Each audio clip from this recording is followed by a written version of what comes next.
Benjamin Netanyahu also said this. Have a listen. He called appeasement feeding the crocodile. You know, you feed the crocodile that's chasing you in the hope that he will somehow spare you. But he said he's not going to spare you. He's going to eat everything you give and then eat you. And that's what the Western leaders, including, unfortunately, in Australia, are doing. Look, and I agree with him. He's trying to quote Churchill there. But this could have all been resolved, Senator, from the start if the world just called for the hostages to be released on October 8. Yet, of course, Penny Wong called for restraint. Labor's gone down this appeasement route from day one, as has the UK, Canada, France. What does this mean for the future of the West when these leaders are essentially bowing down to terror? Well, you're absolutely right. Appeasement never works. And all it has done in this case is actually embolden the terrorists. Danica, there was only one response for Penny Wong and Anthony Albanese on October the 8th, 2023, after the atrocities occurred. It was the right response, the correct response, and the moral response. And that was, of course, to call immediately on the terrorists to release unconditionally the hostages. And yet they didn't. They called for restraint. And look where we are now. Appeasement does not work. It emboldens. But I think what was so important about last night's interview, and in particular from Australia's perspective, we wake up every day in the luckiest country in the world.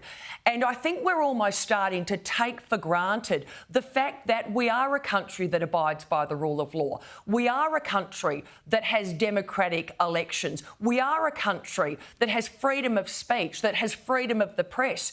They are the values that Israel is currently fighting for. For God's sakes, Hamas are a terrorist group.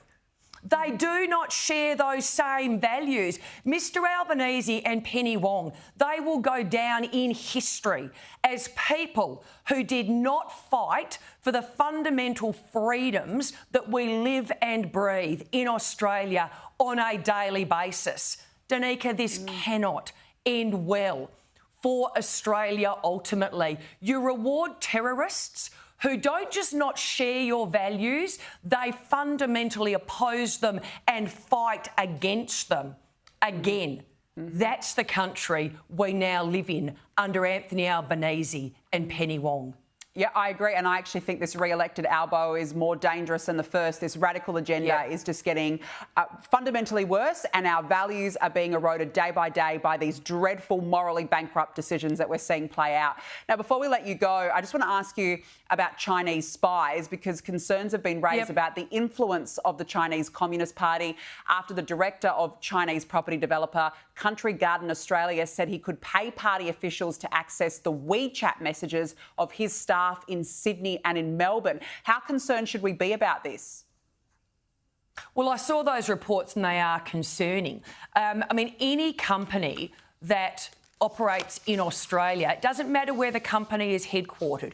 If you are operating in Australia, you abide by our laws, and that means upholding the principles of privacy, of transparency, but more than that, respect for employees. And so I think that we need to make it very, very clear that we are concerned by those reports. And if you work in Australia and you employ people in Australia, then you abide by our laws. That's it. Nope, I completely agree with you. Good point. Shadow Foreign Affairs Minister Michaelia, always great to catch up with you. Thank you so much for joining me on the show this evening.